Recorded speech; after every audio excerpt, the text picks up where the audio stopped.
Núcleo de Telesaúde do Hospital Universitário. Universidade Federal do Maranhão. Bom, então me coube falar desse tema, características imunológicas da síndrome inflamatória na COVID.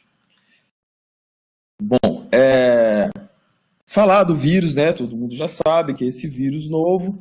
E o que chama a atenção? Qual o grande maior desafio da humanidade e tentar identificar quem são aquelas pessoas que felizmente são a minoria, que vão complicar ou que tendem a complicar a ter uma doença grave, né? Felizmente a grande maioria tem quadro leve ou moderado. E aí existem várias variáveis e é a partir daí que a gente vai fazer as descobertas. Por que que o obeso de qualquer idade é mais propenso? E por que que as crianças não são propensas? São com essas informações simples, né, que a gente vai cavando e vai achando, entendendo melhor a fisiopatologia e entendendo onde atuar terapeuticamente, né, e inclusive com a vacina. Então, é notório já que a severidade e a fatalidade da doença está nitidamente relacionada à obesidade, e essa é uma variável que, de qualquer faixa etária, inclusive de crianças. Então, essas crianças que estão tendo essa síndrome, que talvez você já deve ter ouvido falar, semelhante a uma doença que se chama Kawasaki, que é uma inflamação generalizada, principalmente em vasos, a maioria das crianças também são obesas, né? Crianças a partir de 7 anos e quase todas com obesidade.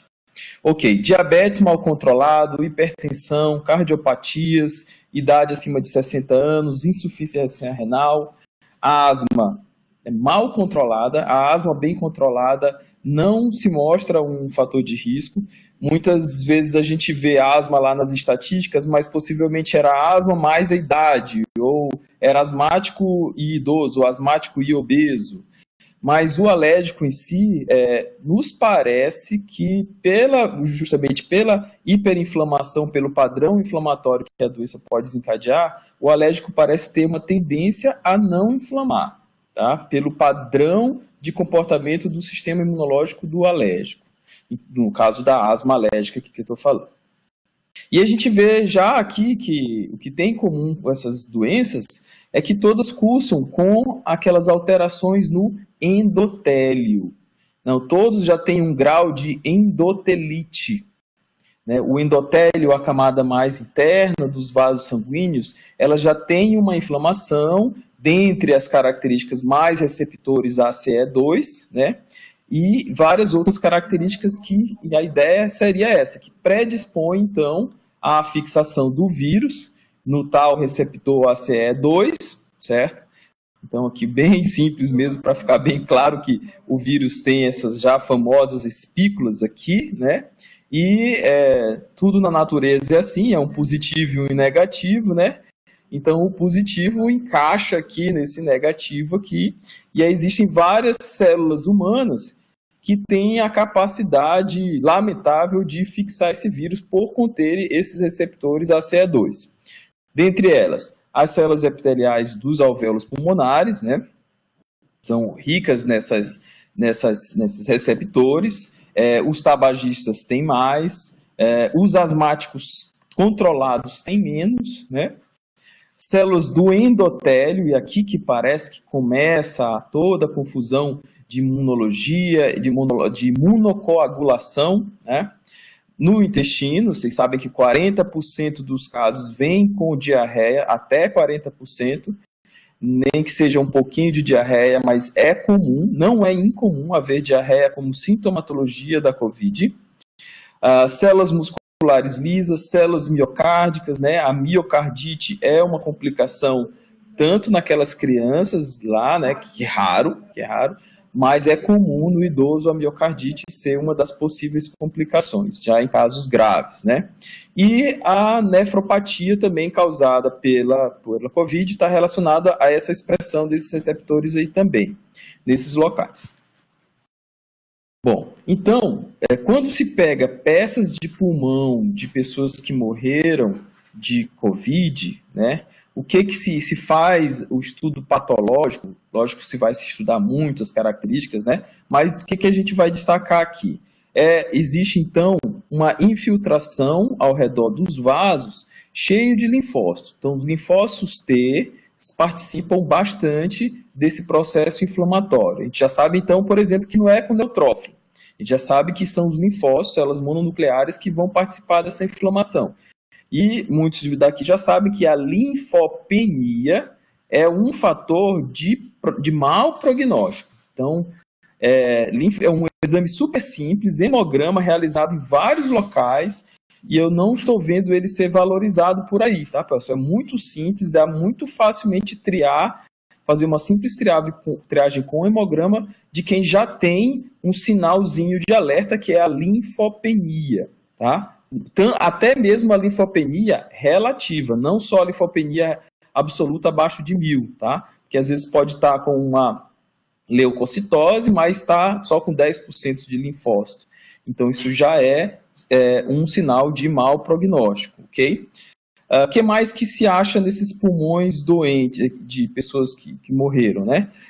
Uma lesão do endotélio grave associada à presença de vírus intracelular e ruptura dessas membranas celulares. Então, uma grande endotelite, né, lá nos alvéolos pulmonares. Trombose generalizada nesses alvéolos, microtrombos capilares, tem 9 vezes mais trombo nessas peças de pessoas com Covid do que de influenza. Então, realmente, isso já está notório, não é novidade, que é uma característica dessa doença, essa trombose, essa coagulopatia. Ok. E peguei também esse artigo aqui que destaca essa questão endotelial, como a gente tem falado, tá? Então, essa interação do endotélio, lá no pulmonar, com a célula epitelial pulmonar, é esse papel importante na progressão da doença. Então, o vírus infecta diretamente as células endoteliais pulmonares através da proteína ACE2, que tem pouco em criança, por exemplo, que tem mais em homem, por exemplo. Daí a tendência dos homens também, um pouco mais de incidência e gravidade nos homens, tá? Depois dessa inflamação, dessa endotelite, que haveria, então, um desencadeamento desse processo pró-inflamatório e pró-coagulante, vindo, então, com a famosa tempestade de citocinas, né? Um descontrole, uma desregulação do sistema imunológico, uma falta de...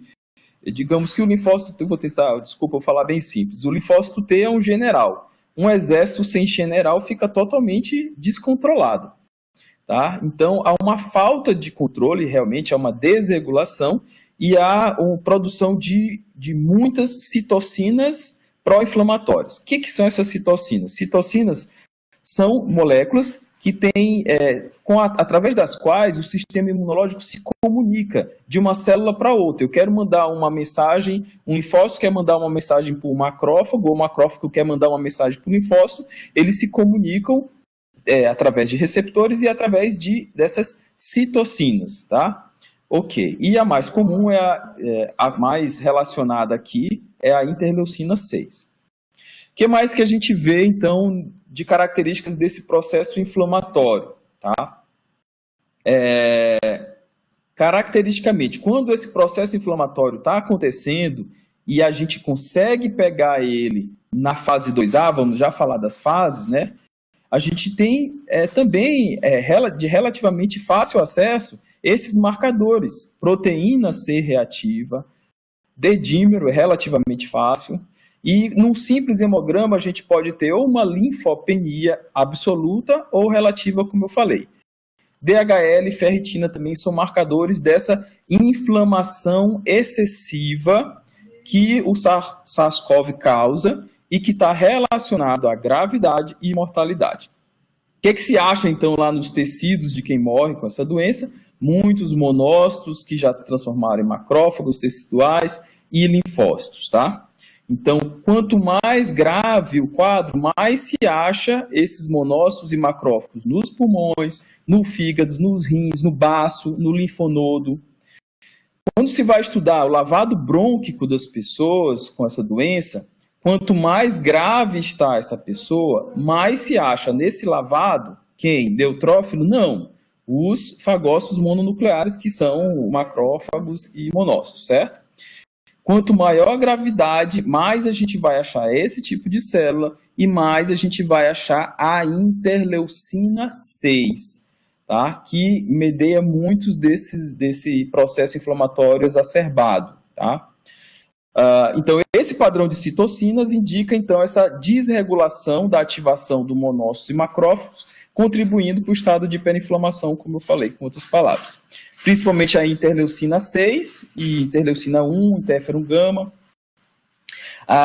Existe um anticorpo monoclonal, que é um medicamento, né, o mais comum é o tocilizumab, que ele é um bloqueador específico de anti-L6. Maravilha, um medicamento que já mostrou até diminuição de mortalidade de 75% já. E tem 17 ensaios clínicos acontecendo com ele. Maravilha, uma esperança? Não sei. Essas drogas são extremamente caras. São drogas muito caras. Então, beleza, a ciência tem que progredir, mas tem indústria interessada nisso daí também, certo? Ok. E esse termo muito interessante chamado imunocoagulação. Qual que é o link, né, entre esse processo inflamatório e essa hipercoagulabilidade tão característica da doença? Tá? Essa hipercoagulabilidade é a principal causa de dano tissular e de mortalidade. Está muito ligada à mortalidade. Todos já sabem do uso notório da heparina, dos benefícios da heparina, ao ver de muitos está bem notório, tá? E, mais uma vez, o link é a tal da interleucina 6. A interleucina 6, em monócitos e macrófagos, estimula a produção de fator tissular. Esse fator tissular em excesso, né, com uma produção descontrolada, é que vai ativar a cascata de coagulabilidade. Então, essa é a ponte entre a processo inflamatório imunológico e a hipercoagulabilidade. E a questão endotelial também está muito envolvida nesse processo de coagulação, como a gente falou. A chave está aí no sistema imunológico, obviamente, sempre, na genética, a chave vai estar na genética, e a chave vai estar no endotélio. Esses são os pontos que a Sociedade Britânica de Imunologia destacou para se haver investimentos financeiros de pesquisas, né? E genética, tudo vai estar genética daqui para frente, endotélio e, obviamente, as características do sistema imunológico, como o timo, a imunossenescência, que é o envelhecimento do sistema imunológico. As chaves vão estar aí.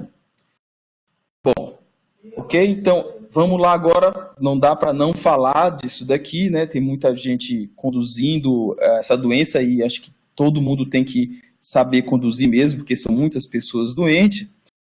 Essa doença foi didaticamente, ainda não oficialmente, mas didaticamente dividida nesses estágios, e isso ajudou bastante a gente entender melhor ela, né? Vocês são professores, toda a divisão didática nos ajuda a compreender melhor os processos, melhor o que acontece no corpo humano e com as doenças. Então, é bom a gente ter noção, é basal, na verdade, a gente ter essa noção desses estágios, possíveis estágios da doença, porque a condução vai mudar, tá? Então, são estágios diferentes, a abordagem deve ser diferente, tá? Deve ser diferente, e a gente tem que também saber identificar quando é que está passando de um estágio para o outro. E a gente para um inimigo, a gente tem que conhecer o inimigo para vencer dele, né? Então, a gente vai usar essas características do inimigo. A gente não pode, de forma alguma, ignorar essas características dele. Então, fase 1, né, o estágio 1, que é a fase da viremia, né, tem grande viremia, então vai ter a febre, a tosse, diarreia, como eu já falei. Eu vou destacar aqui na sintomatologia que, no contexto atual, a gente deve destacar, valorizar qualquer sintomatologia do paciente. como muitos médicos gostam de falar, a doença não lê o livro, né? Nem lê os protocolos. Então, a doença pode vir com dor de cabeça, dor nos olhos, dor na lombar. Só 20, 30% vem com a tal da anosmia, que nos ajuda muito, que é muito característica, né? Mas ela tem muitos sintomas inespecíficos que podem fazer a gente retardar a abordagem com ela, o tratamento com ela. Então, atentem não só para os sintomas mais clássicos, obviamente eles são clássicos, eles são os mais comuns, mas valorizem toda a sintomatologia do paciente. E como a gente tem que saber em que estágio está, se o paciente refere que começou hoje porque hoje eu senti a dor de garganta. Beleza, é necessário uma busca ativa por sintomas nos dias anteriores. E ontem, realmente você não teve nada? Ontem eu tive uma diarreia. Pronto, então hoje não é o primeiro dia, ontem foi o primeiro dia. Isso é muito importante, que a gente tem que pegar essa viragem para o estágio 2, do 5º para o 7º dia, preferencialmente ali do 6º para o 7º dia, é quando a gente realmente consegue flagrar a pneumonia viral, né? A questão da alteração da tomografia. Então, essa é a sintomatologia dessa fase 1. Nessa fase 1, se for um paciente de risco, principalmente se for um paciente de risco ou um paciente muito sintomático, convém a gente já fazer esses exames complementares, e aí, indo direto aos que podem causar, podem cursar com mau prognóstico, destacando aqui a linfopenia, como eu já falei, valorizem a linfopenia, certo? Respeitem a linfopenia, porque ela está nos dando a dica que há a possibilidade dessa evolução para essa hiperinflamação da qual estamos falando. Tá? D-dímero aumentado por conta da coagulabilidade, DHL, ferritina, tá? Alteração do coagulograma. Então, isso já nos indica a possibilidade que esse paciente pode complicar. Já está com marcadores de complicação, ok? Aqui cá para nós, aqui nessa fase, se eu identifico isso daqui, eu já entro com o anticoagulante, tá? As drogas dessa fase 1, né? Eu não ia falar muito de drogas, entrar nessa polêmica toda da fase 1, né? Mas como o professor Serra me cutucou, as drogas de fase 1 aqui o objetivo delas é diminuir, então, a replicação viral, tá? Quase todas elas só têm comprovação em vitro, né? Não temos comprovação em vivo. No contexto atual, nós não temos como fazer um formato acadêmico que vá nos dar uma resposta definitiva. O CFM já abriu para decisão médica e interação médico-paciente a decisão disso, e serviços adotam seus protocolos e seus protocolos. Não, em outras palavras, não tem ninguém dono da verdade. Aqui, pelo menos, existe um racional, embasando as condutas nessa fase aqui, tá? Aí, dentre elas, a hidroxicloroquina, a azitromicina, ivermectina, tá? São as drogas dessa fase 1, que é utilizado a critério do médico, a critério do serviço. Ok. Do 5º para o 7º dia, tá?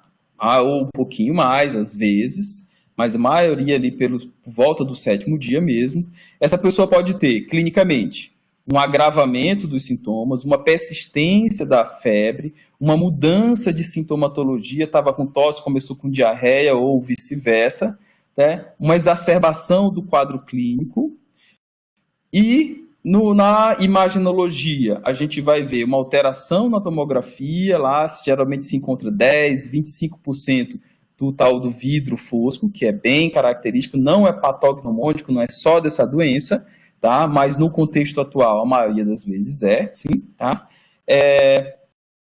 E as alterações laboratoriais também. Pronto, é bem aí que a gente vai destacar. E esse paciente não tem hipóxia, tá? A saturação, a oximetria dele está acima de 93. Esse é o estágio 2A.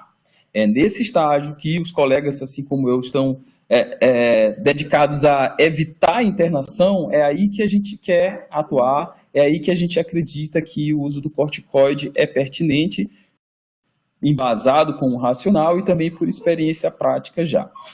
Então, Nessa fase, já começou a hiperinflamação, você vê esse triângulozinho aqui, ó, é exatamente aqui na fase 2A, que essa resposta inflamatória, que vai ser incontrolável aqui, ela está controlável por imunomoduladores. Só o corticoide? Não. A anti-L6 também atuaria aqui. Não tem anti-L6 disponível, é caríssimo. Alguns protocolos do Brasil estão sendo feitos com ela, mas não é a realidade brasileira para a grande maioria de pessoas que está, nesse momento que a gente está falando aqui, tem milhares de pessoas nesse estágio 2A e elas não vão ter acesso a uma droga tão refinada como o bloqueador, a anti-interleucina 6, tá?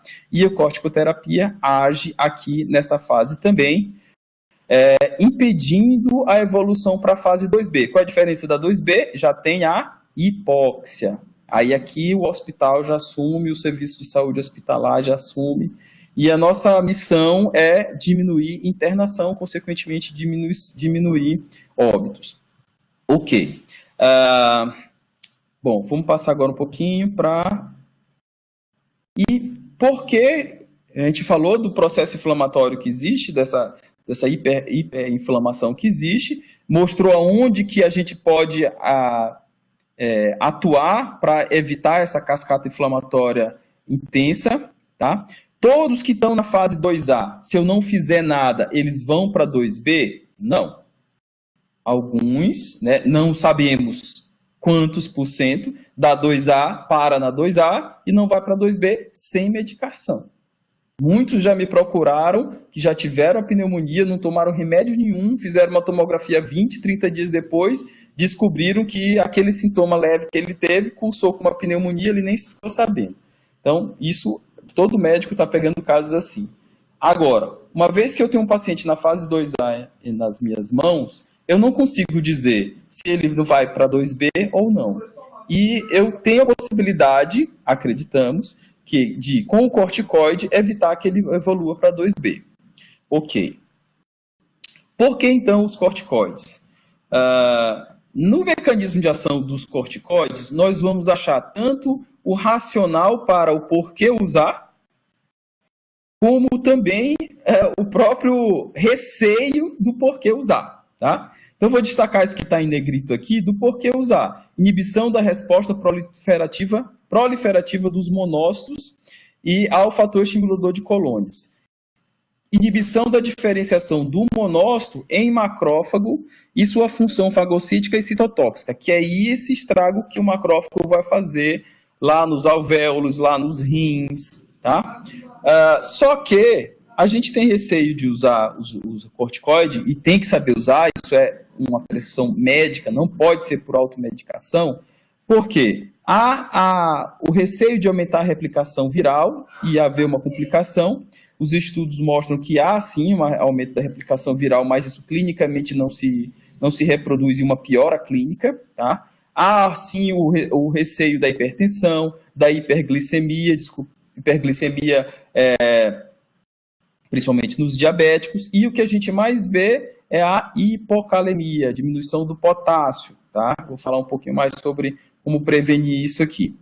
Ok? E também, como há uma diminuição da função dos linfócitos B, a gente não pode usar por muito tempo, porque a gente tem o receio de diminuir a produção dos anticorpos IgG protetores, neutralizantes, para aquele vírus se a gente usar por muito tempo.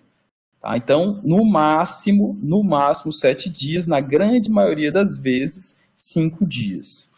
Ok, então, eis a fisiopatologia, aonde que existe esse começo dessa inflamação, isso identificado clinicamente, e o racional para se usar os corticoides nisso.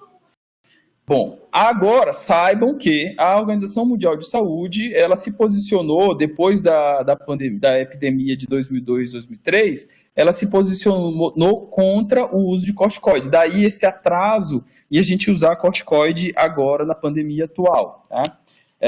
Mas já na China, agora esse ano, já começaram a usar corticoide mesmo na China. Então, o que os dados que a gente levantou disso? Na verdade, em 2002 e 2003, assim como agora, foi utilizado os corticoides, e eles mostraram, da mesma forma que a gente está tendo a impressão clínica, mostraram a impressão clínica nítida de ter um efeito de melhora clínica para o paciente. Só que, depois que passou a epidemia, foram feitos os tais dos estudos retrospectivos, que são cheios de sujeira, né, cheio de vieses, né, como se fala mais no jargão, cheio de vieses, e que através desses estudos retrospectivos foi que a OMS se posicionou. Mas lá na China mesmo, na Sociedade de Cirurgia Torácica da China, coloca o corticoide como uso cauteloso, coloca até as doses, até 1 mg por quilo por dia de metilprednisolona por no máximo 7 dias, tá? Então, os hospitais da China que utilizaram corticoide agora, esse ano, eles publicaram textos, são acessíveis, né? E eles nos colocam que o principal critério é o tomográfico, tá? Mais do que laboratorial. Então, realmente, a tomografia ela é muito útil. Eu entendo que a gente está falando com o Maranhão todo e nem sempre difícil, às vezes, em alguns locais ter a tomografia. Raio-X talvez seja mais fácil nessas localidades, ou a clínica mesmo, tá? Mas muitos critérios são embasados na alteração tomográfica e, obviamente, na piora clínica do paciente também, tá? E os diversos protocolos de diversas instituições brasileiras e internacionais já incluíram o corticoide na fase 2A, do CRM aqui do Maranhão, de várias instituições brasileiras já estão utilizando, na USP está se utilizando, vários hospitais brasileiros estão se usando esse corticoide no intuito de minimizar a mortalidade, com bons resultados. Vou compartilhar com vocês, aqui na literatura a gente acha várias dosagens, tá? Várias dosagens. Destacar que isso aqui é um manejo de médicos, tá? É um manejo para médico, é uma droga com potenciais de malefícios. Há necessidade de saber manejar essa droga, por isso que a gente foi conversar muito com os reumatologistas e tem aprendido muito com os reumatologistas para tratar COVID. Então, a prednisona, metilprednisolona, a gente identificando a fase 2A, a gente já conversou sobre isso, seria então na dosagem de 80 a 120 miligramas por dia, tá? Eu tenho feito 1,25 miligramas por quilo por dia de prednisona. Pessoal, aqui é prednisona ou prednisolona, não é metil. Por favor, me desculpem, ainda bem que eu vi, tá?